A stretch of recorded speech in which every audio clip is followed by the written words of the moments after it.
Olá, sejam bem-vindos a mais uma edição da Web Talk à conversa sobre propriedade intelectual, iniciativa do ECO em parceria com a Associação Internacional para a Proteção da Propriedade Intelectual e a Associação Portuguesa dos Consultores em Propriedade Intelectual.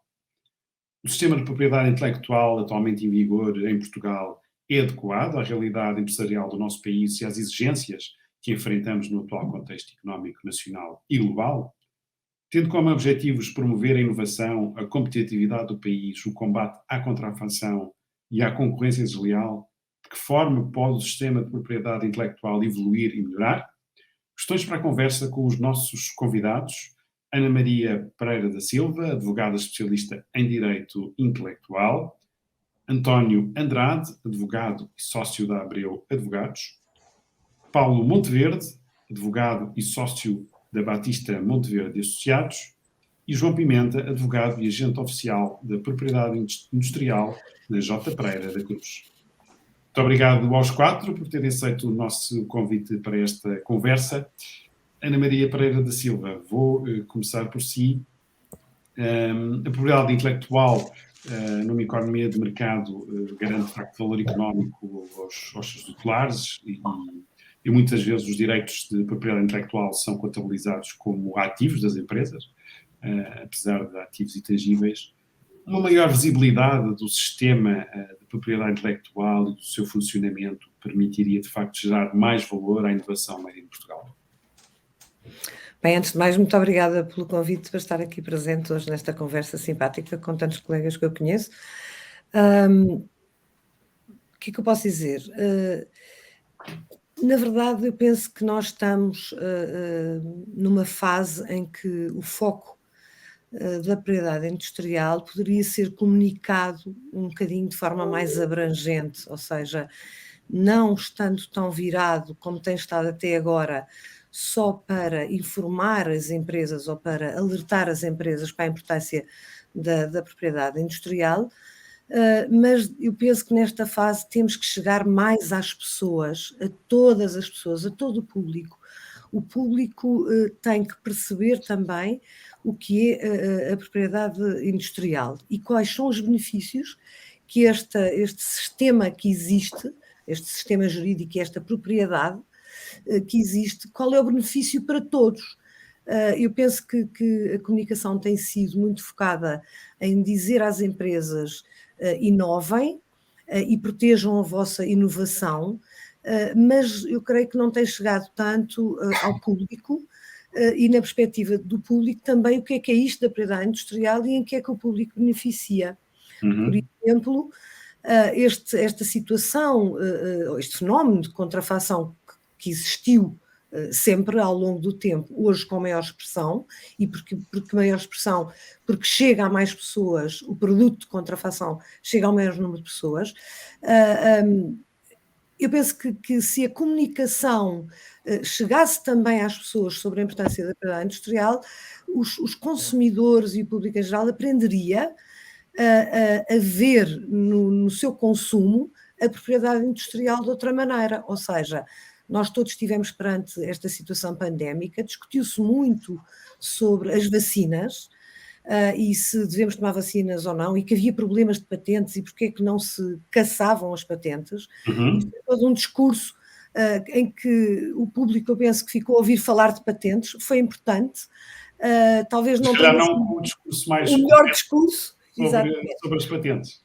Pronto, e eu penso que a ideia que pode ser transmitida, isto agora num ponto de vista um bocadinho mais positivo, é de que quem vê um produto que foi desenvolvido na base de uma patente protegida pode ter alguma confiança maior nesse produto, porque há quem cuide pela sua própria genuinidade, há quem controle o próprio titular das patentes e todos os operadores envolvidos num produto que é lançado e que tem subjacente uma invenção protegida por patente. É bom que o público saiba isso para ter mais confiança nesse produto. Quanto às marcas, que é outra vertente da propriedade industrial relevante, eu penso que o público tem que perceber que aquele símbolozinho de R que aparece nos produtos quer dizer que isto é um produto de alguém que se identificou perante o Estado, não é? Num registro público, de que aquele produto tem a sua marca e que, portanto, há alguém que coloca aquele produto no mercado com uma certa identificação. O público pode aceder, como consumidor, pode aceder às bases de dados do INPI, por exemplo, ou do EUIPO, para perceber quem é o titular daquela marca. Não tanto para saber quem é que é o detentor ou da propriedade sobre aquela marca, mas também poder criar, aceder ao link de que quem são as entidades que se responsabilizam por estes produtos. E, portanto, nesta fase, eu penso que a grande mudança será mudar o foco da comunicação.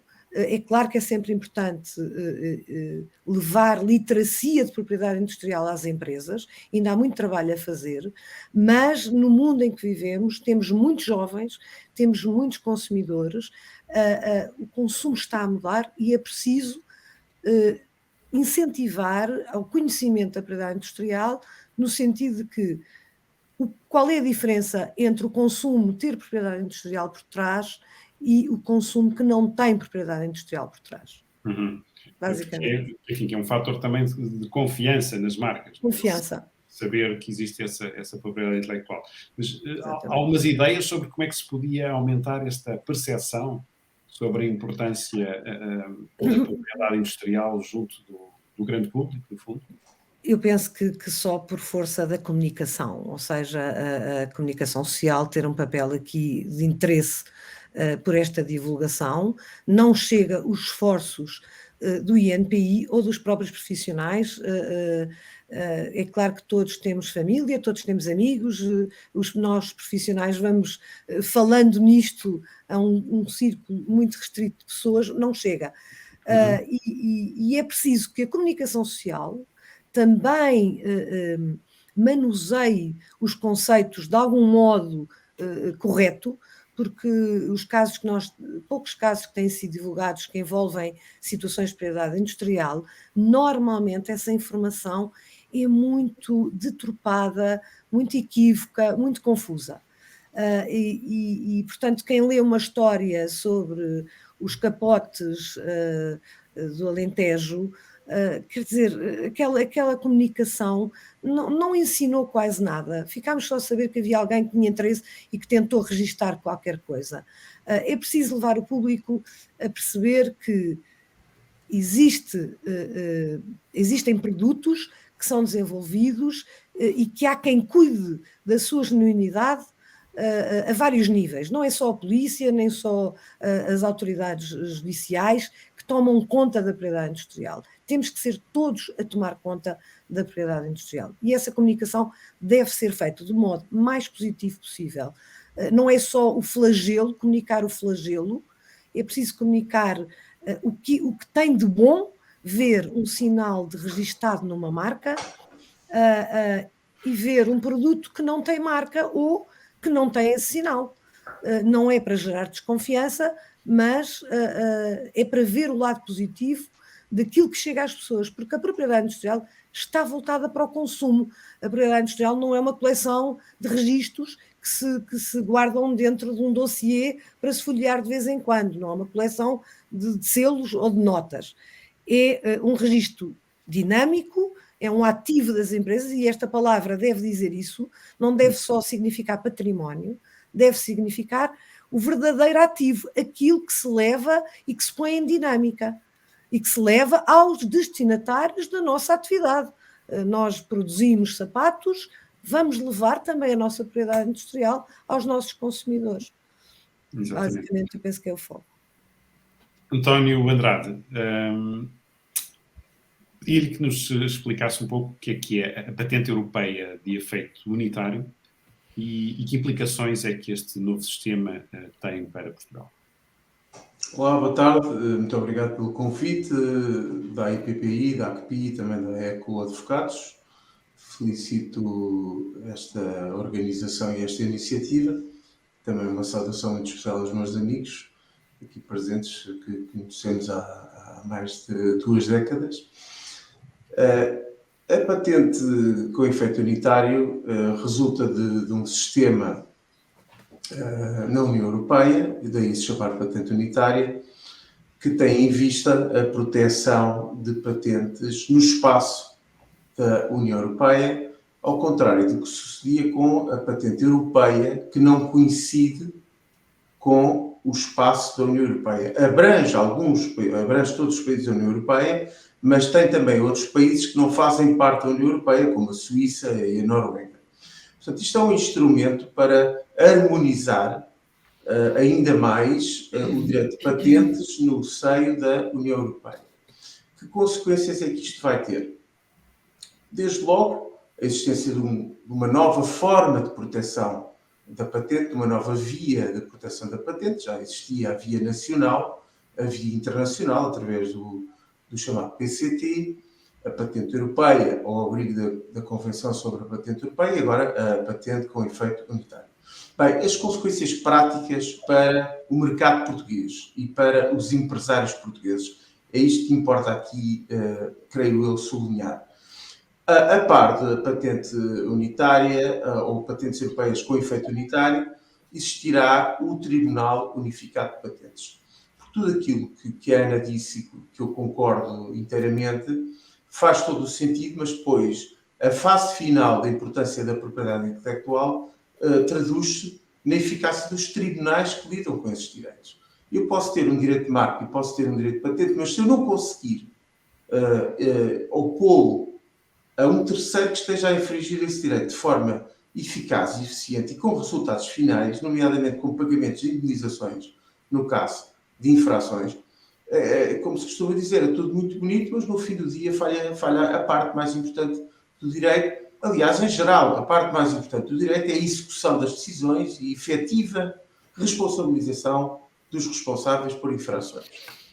Ora, esse Tribunal Unificado de Patentes apresenta uma enorme desvantagem para Portugal, que nós, profissionais do setor, desde logo assinalamos, uma vez que se trata de um tribunal que vai centralizar todos os litígios de patentes num único tribunal, com divisões, uma divisão central em Paris e divisões em Munique e, enfim, fala-se Milão em substituição de Londres, devido ao Brexit. No fundo, vai centralizar todos esses litígios, não deixando margem para os litígios nacionais, para que existam esses processos de oportunidade dos direitos de patente nos tribunais nacionais. Há divisões regionais do Tribunal Unificado de Patentes, nomeadamente em Lisboa, mas qual é a grande desvantagem? É que é um sistema construído na base de 3 idiomas, o inglês, o francês e o alemão. E é um sistema que é muito mais caro do que os litígios nos tribunais nacionais. Ora, Portugal, como se sabe, é um país cujo tecido empresarial é maioritariamente composto por pequenas e médias empresas, que vão ficar completamente fora, por impossibilidade financeira, deste sistema. E mais do que isso, se forem acionadas por terceiros com alegadas infrações, vão ter que se defender num tribunal em inglês, francês ou alemão. Isto é absolutamente impensável. Houve países que consideraram até uma ofensa ao seu idioma, como a Espanha, que não rejeitou e não aderiu ao acordo sobre o Tribunal Unificado de Patentes. Portanto, eu reforço aqui a ideia de toda a comunidade de agentes oficiais da Praia Industrial, de advogados especialistas nesta matéria, que o Tribunal vai prejudicar o tecido empresarial português. E, portanto, não é um avanço, infelizmente, é um retrocesso e quase que arrisco dizer que é um sistema que interessa mais aos lobbies e às grandes empresas internacionais e não às realidades de cada país, nomeadamente a nossa realidade portuguesa, que não tem comparação em termos de poderio financeiro com outros países como a Alemanha, a França, agora já não se fala do Reino Unido, mas, enfim, acho que há aqui um desequilíbrio que este tribunal vem introduzir. Há ainda assim algum aspecto benéfico que pudesse apontar? Bem, o aspecto benéfico poderá ser haver uma maior consistência nas decisões judiciais, haver uma maior harmonização de interpretação dos tratados e acordos internacionais que se aplicam nesta matéria, porque havia decisões dispersas por várias jurisdições que tinham interpretações bastante diferentes. Por exemplo, a jurisdição alemã tinha assinaláveis diferenças com a jurisdição inglesa e com a jurisdição francesa. Enfim, se a ideia é harmonizar o sentido das decisões judiciais, poderá ser aí uma vantagem. Mas tanto é de desconfiar deste sistema que os próprios grandes, eu diria, os titulares das grandes patentes, por exemplo, patentes farmacêuticas, têm uma possibilidade, e todos os outros, de resto, de fazer o chamado opt-out, ou seja, retirar num período transitório de 7 anos as patentes do sistema do Tribunal Unificado de Patentes, continuando a litigar nos tribunais nacionais. Ora, sabe-se agora, mais ou menos em termos percentuais, que 30% ou 40% das grandes patentes farmacêuticas blockbuster vão estar fora do sistema. Ora, são os próprios titulares que não querem aderir totalmente, vão colocar algumas patentes nesse sistema, mas que não querem aderir de corpo inteiro. É porque alguma coisa não está certa. Até porque vão arriscar que uma patente seja, por exemplo, declarada nula ou anulada numa única decisão preferida pelo Tribunal Unificado de Patentes. Enquanto que no atual sistema, cada jurisdição tem a sua independência para decidir sobre a validade ou a invalidade de uma patente. Portanto, eu traço aqui este olhar crítico relativamente a este tribunal, mas pronto, enfim, vamos ver, não é? Prognósticos só no fim do jogo, não é? Muito bem. Paulo Monteverde, vamos passar da Europa para o contexto mais específico de Portugal. Considera que o Tribunal Especializado de Propriedade Intelectual tem funcionado bem? Ora bem, antes de mais, bom dia a todos, boa tarde a todos, e queria também agradecer o convite da IPPI, da ACPI e da ECO, e cumprimentar os meus amigos que estão aqui nesta chamada, também, como o António referiu, conhecemos há muito tempo, não é preciso definirmos em décadas o período durante o qual nos conhecemos. É para nos tornar mais velhos. Exato. Mas, respondendo indiretamente à pergunta, eu tenho alguma dificuldade em definir num conjunto simples de palavras o que é que eu acho sobre se o tribunal em si funciona bem ou funciona mal. Porque o tribunal é, antes de mais, composto por magistrados. Esta conclusão sobre o funcionamento do tribunal, penso eu que está muito relacionada com a expectativa que nós temos quanto a esse funcionamento. Normalmente, quando nós dizemos que uma coisa não funciona bem ou funciona bem, tem a ver com uma métrica que é a nossa expectativa. Ora bem, se a nossa expectativa é X e o organismo A ou B funciona X menos Y, então temos uma expectativa defraudada. Então, e neste caso? E neste caso. Ora bem, a expectativa que, em geral, a Ana falou do cidadão, enfim, do público em geral, que tem de um tribunal de propriedade industrial, de propriedade intelectual, aliás, é que seja um tribunal especializado. E isto, penso que é uma percepção que toda a gente tem, é que o tribunal é um tribunal especializado. Agora, é preciso perceber o que é um tribunal especializado. Um tribunal especializado, no ordenamento jurídico português, não é propriamente um tribunal com juízes especialistas, com magistrados especialistas. É um tribunal que só lida com um tipo de litígios. E são coisas completamente diferentes. Há uma má percepção generalizada neste país sobre o que é o Tribunal da Propriedade Intelectual, tal como é a generalidade dos outros tribunais. Um tribunal especializado não é um tribunal com magistrados especializados. Mas não devia ser? Já lá chegarei. Okay. Portanto, o que é que acontece? Nós temos a propriedade industrial,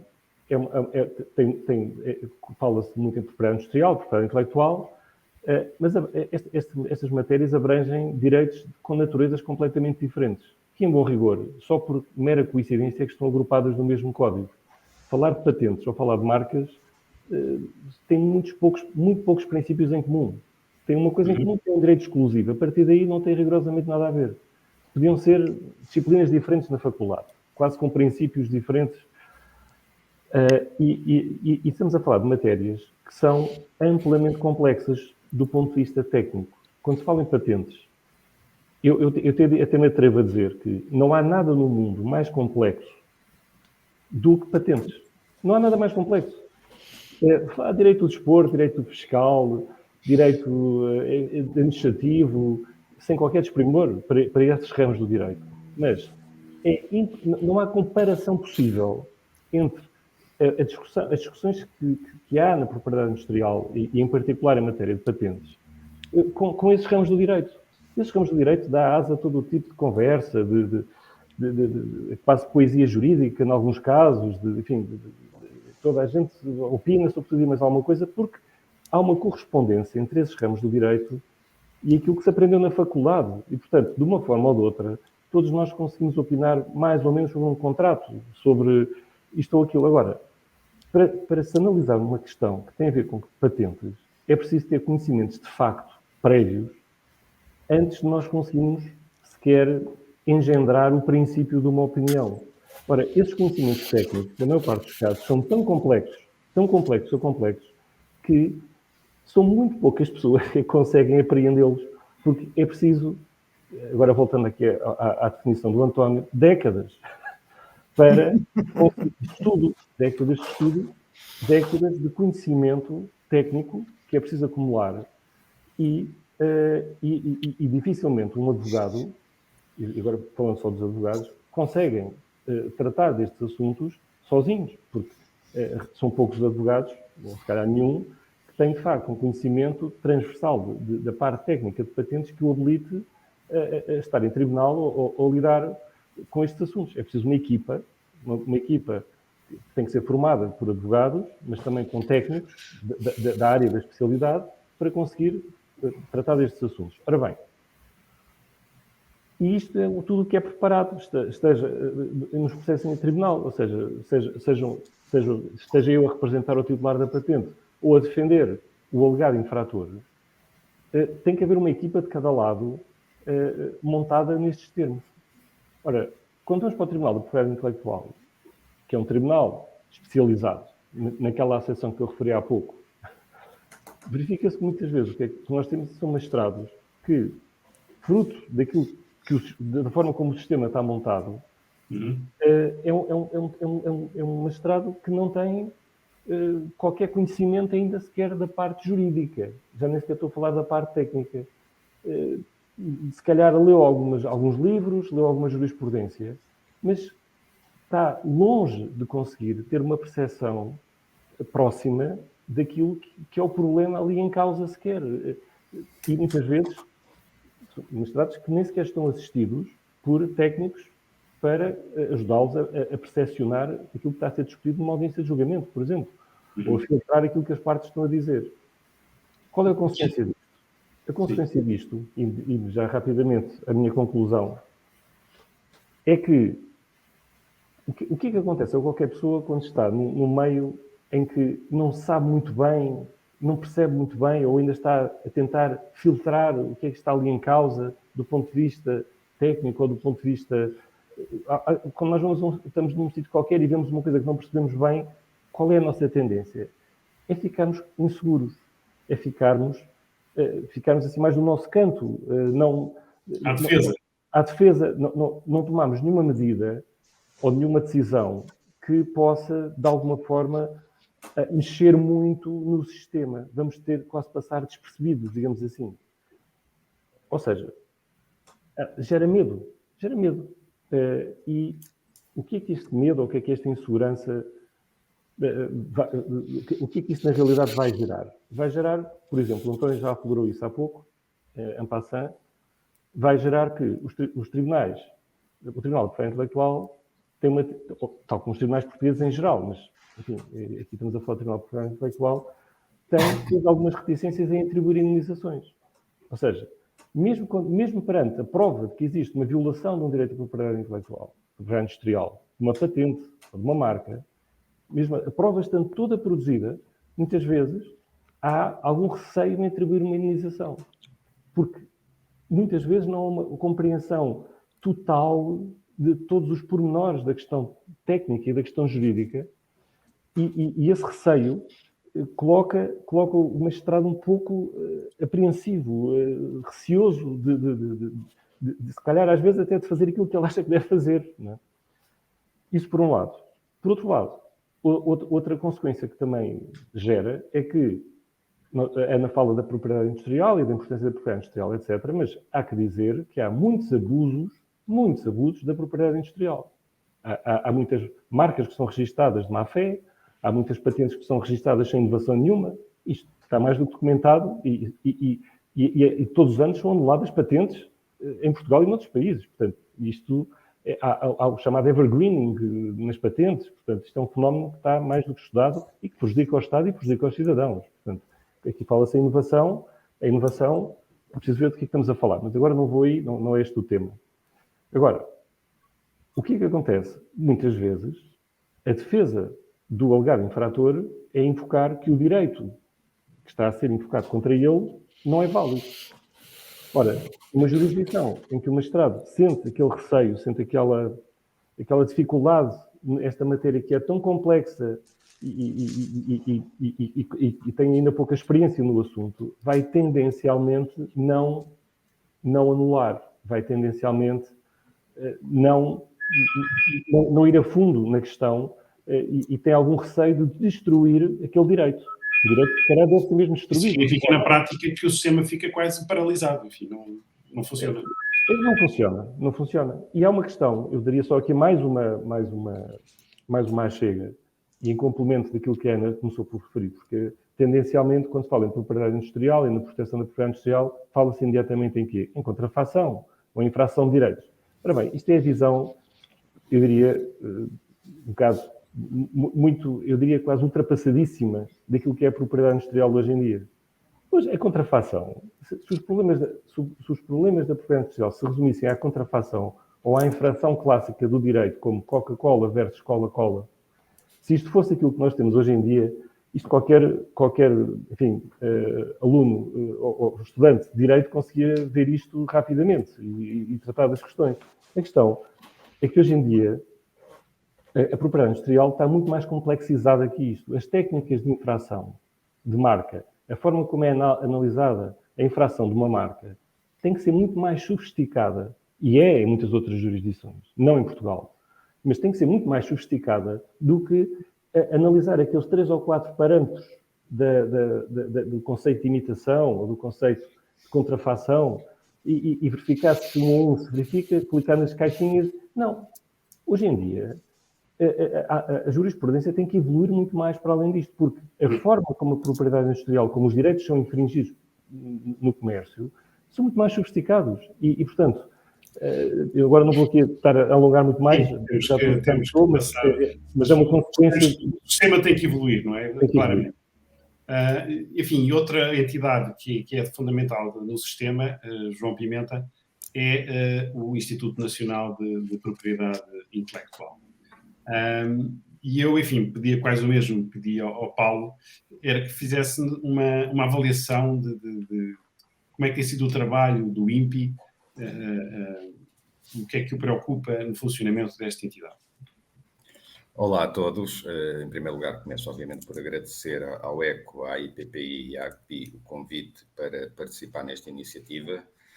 Com todo o prazer junto destes amigos de longa data e que há tanto tempo trabalhamos nesta área. Esta intervenção, seguramente propositada, as intervenções anteriores têm vindo numa ordem de alguma lógica. Começámos pela Ana, com uma visão mais estrutural e dos princípios da propriedade industrial ou intelectual. O António, numa visão específica das patentes e num enquadramento europeu, e neste caso o Paulo, com uma visão mais jurisdicional, com a apresentação e com algumas ideias a nível do Tribunal da Propriedade Intelectual.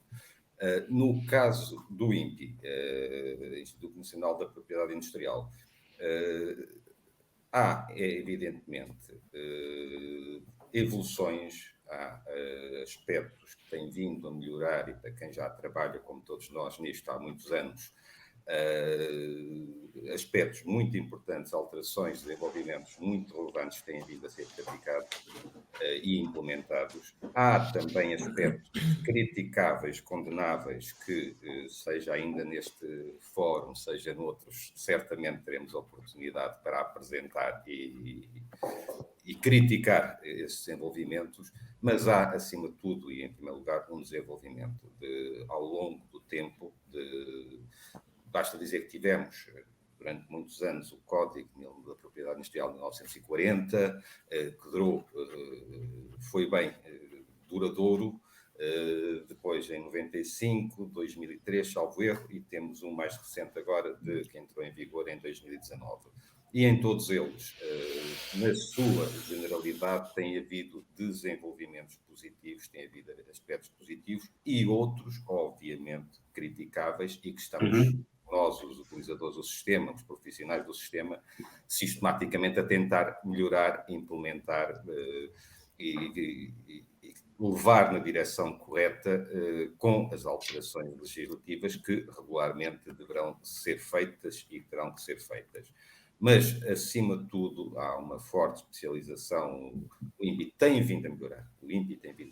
As condições legislativas têm vindo genericamente a melhorar, excluindo-se alguns aspectos que, obviamente, poderemos sempre tentar aperfeiçoar e temos que ser sérios e coerentes. Algumas opções legislativas que são criticáveis e que não vêm a melhorar de modo nenhum o interesse principal, e aqui o interesse principal que temos é da comunidade, é dos utilizadores do sistema. Também há uma maior sensibilização, e se estivermos a comparar hoje com 20 anos atrás, da parte da comunidade, e quando falo da comunidade, falo nos utilizadores, as empresas, os centros de conhecimento, as universidades têm tido um papel muito importante nesta matéria, seja, neste caso, mais no âmbito da inovação e no âmbito das patentes, mas a própria sociedade portuguesa, na sua generalidade, sejam as grandes empresas, sejam aquilo que maioritariamente constitui o nosso tecido empresarial, que são as pequenas e médias empresas, têm vindo cada vez mais a apostar, a compreender, a estar conscientes dos objetivos e da importância da propriedade industrial. E um dos aspectos que, assim, muito sumariamente, que eu foco para notar esta importância, quer da parte do legislador, do INPI, e, obviamente, sensibilizado do INPI, quer da parte da própria comunidade, da própria sociedade, é o facto de, em determinadas matérias muito técnicas, e como o Paulo disse e referiu, há aspectos muito técnicos que não podem, dificilmente serão bem resolvidos, bem solucionados, bem promovidos por parte dos utilizadores, de impor, de aconselhar, de tornar certos atos praticados apenas, ou, nos casos apenas, exclusivamente, e noutros casos sensibilizar para o recurso a profissionais autorizados. Quando estamos em patentes, há determinados profissionais, que estão muito mais habilitados e que só eles estão habilitados a dar o apoio, porque uma patente mal feita não vale nada. Pode ser registada, mas se não estiver bem feita, pouco ou nada traz ao inventor, pouco ou nada traz ao titular dessa patente. Mas nos casos das marcas também sucede isso. Um processo mal conduzido, um processo de registro mal conduzido, que não ponha em evidência, que não só obtenha aquilo que se visa obter, que é o direito de exclusividade, para um direito sólido, consistente e oponível, executável, oponível a terceiros, que é isso que se pretende. Muitas vezes, se não for bem conduzido, se não for aconselhado, se não for implementado e apoiado por especialistas, não corre bem. Pode não correr bem, e certamente, aplicando o princípio de Murphy, nunca correrá bem. E, portanto, neste último código, no código vigente que temos agora, já se deu um passo importante nessa matéria. E o passo importante foi para determinados atos, e neste caso os atos foram os pedidos de caducidade de marcas, estou a falar de marcas, os pedidos de anulação ou de nulidade, que no passado estavam na competência exclusiva dos tribunais, do Tribunal da Propriedade Intelectual, e que passaram a ser da competência do Instituto Nacional da Propriedade Industrial, que esses procedimentos só tenham necessariamente de ser intentados acompanhados da responsabilidade de agentes oficiais da propriedade industrial, de advogados ou solicitadores. E acho que os meus colegas concordarão, acho que se pode levar esta direção, se pode levar este caminho para outros atos. Mormente, no âmbito das patentes, face à extrema especialização dessa área, em que responder muitas vezes a objeções dificilmente estarão à disposição ou serão possíveis só pelo inventor, portanto precisa ter um técnico. E também nos casos mais gerais, por exemplo, outros atos como o pedido de modificação da decisão, que consta neste momento no artigo 22 do Código da Propriedade Industrial, que tendo já critérios mais fortes, mais abrangentes, tendo um nível de especialização diferente da mera reclamação ou contestação de um processo de registro, provavelmente haveria vantagens em também, neste caso, e noutros casos devidamente ponderados, de se impor esse acompanhamento, isto tudo na perspectiva de defesa dos utilizadores e de se conseguirem ter direitos mais fortes, mais consistentes, que não sejam facilmente postos em causa e anulados, e, portanto... Há aqui melhorias, mas também aspectos ainda com margem para serem melhorados. Completamente. Nós estamos, enfim, já em cima a chegar ao nosso tempo previsto para a nossa Web Talk. Ainda assim, eu ia-lhes pedir, enfim, a jeito de fecho, ia-vos pedir a cada um, se calhar uma ideia para nos ajudar aqui, enfim, embora já tenhamos, obviamente, também, ao longo das intervenções, procurado responder a esta questão, mas, enfim, tendo de facto em vista o novo contexto económico que temos, as exigências que o mundo cada vez mais nos coloca, enfim, marcado também por uma acelerada mudança, o que é que seria importante mudar no sistema de propriedade intelectual, de propriedade industrial, para de facto o tornarmos mais robusto? Enfim, e pedia de facto uma intervenção, enfim, rápida. Ana Maria Pereira. Bem, eu tenho só rapidamente que aderir ao que os colegas todos disseram, e portanto isto são problemas que nós todos conhecemos bem, e eu diria só que todos estes problemas estão interligados, ou seja, há uma cultura, e volto ao meu problema, à minha questão inicial da cultura, há toda uma cultura nos últimos anos que se tem vivido, sobretudo em Portugal, é de que a propriedade industrial é fácil, e confundiu-se esta facilidade com um desejo ou um propósito da propriedade industrial se tornar mais ágil. E agilidade nos procedimentos não tem nada a ver com facilidade. O Paulo tocou num aspecto importantíssimo, é que a propriedade industrial não pode ser vista como fácil, porque a realidade da propriedade industrial não é fácil, é ultra complexa. O número de legislação, o volume da legislação que incide e que regula estes direitos de propriedade industrial não tem comparação, por exemplo, com a legislação que regula a propriedade horizontal, a propriedade imobiliária. Não tem nada a ver. De onde? É desta política ou cultura de facilidade que depois vamos desembocar num tribunal de propriedade intelectual que se diz especializado, mas em que nós temos juízes que acabam de entrar no tribunal e nunca ouviram falar de uma patente, de um direito de autor, ou de uma marca, ou de uma topografia de um produto semicondutor. Ou seja, toda esta dinâmica também leva a que se entenda que é muito bom Portugal fazer parte da patente de efeito unitário. É muito bom recebermos uma proteção voluminosíssima de patentes que vão ficar a cobrir o território nacional, comparativamente com o número de patentes existente anteriormente no âmbito do sistema da patente europeia. Portanto, a comunicação tem sido feita de que Portugal tem agora crescido muito nos números de patentes.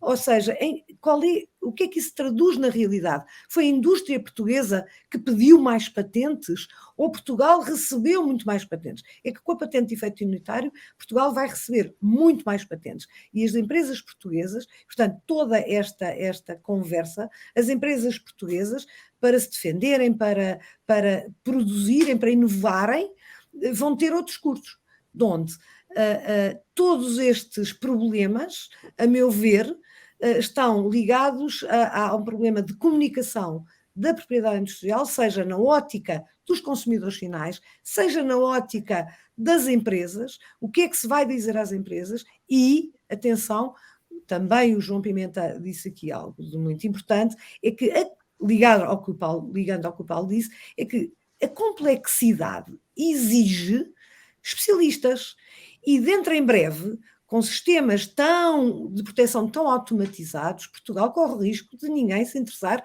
em ser especialista dentro de vários anos para resolver os problemas de propriedade industrial que o país vai ter. De onde eu deixo só esta nota que há muita discussão ainda a pôr em prática e há muita comunicação a melhorar no seio da propriedade industrial.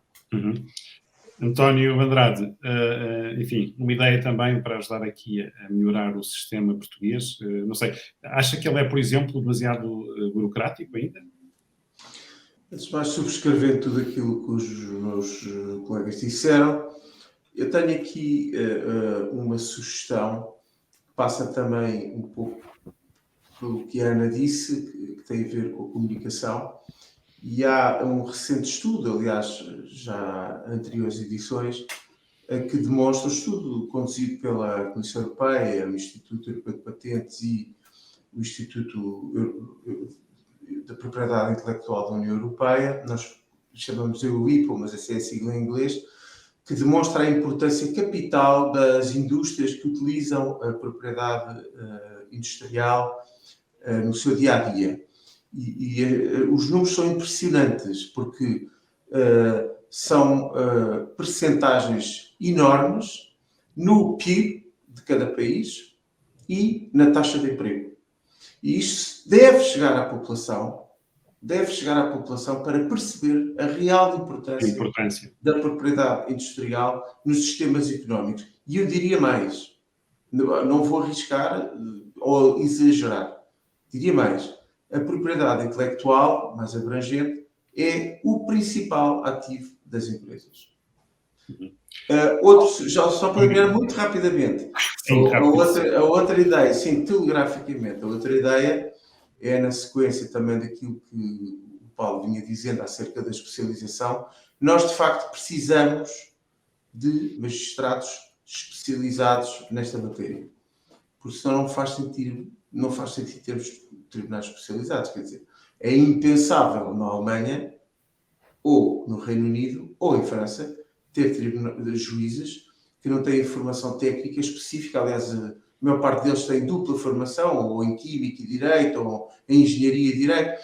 Quer dizer, é impensável termos magistrados que vêm de matérias que têm a ver com família, direito da família, direito das sucessões, e que caem de paraquedas no Tribunal Europeu. Não é nenhuma crítica aos magistrados, eles até fazem um grande esforço para entrarem nas matérias. Mas ao fim de 2 ou 3 anos têm que rodar para progredir na carreira. Portanto, vamos entrar aqui num ciclo vicioso e nunca vamos ter um sistema verdadeiramente especializado para julgar matérias de propriedade intelectual.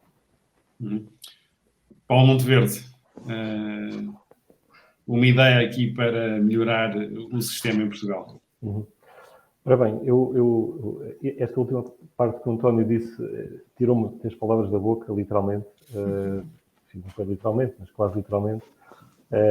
Porque, de facto, era precisamente isso que eu ia dizer. De facto, digamos que a maior ou menor formação industrial dos magistrados